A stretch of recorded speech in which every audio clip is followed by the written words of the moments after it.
AJB TV, danna mana subscribing sannan ka danna mana alamar ƙararrawar domin samun shirye-shiryen shirye-shiryen mu. da zaka hana wai ka shan data. Da farko ka je settings, in ka danna settings sai ka je kan mobile data ka danna, kana dannawa zaka ga duk wanda suke da green din nan sune masu shan data.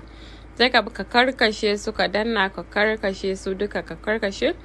So haka zaka bi duka ciccire wa'inda kake ganin baka bukata, saboda ko da baka amfani da su muddin suna a kunne za su rika zuƙan maka data. Wannan dalili ne yasa zaka ga datar masu iPhone ba ta yin karko, saboda akwai application yawa da suke amfani, kai har kamera ma iPhone tana shan data.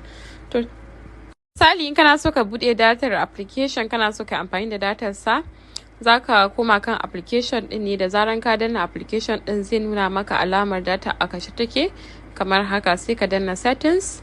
In ka danna settings sai ka koma gurin mobile data din, sai ka galibo application din ka kunna datar sa, shikenan ka gama.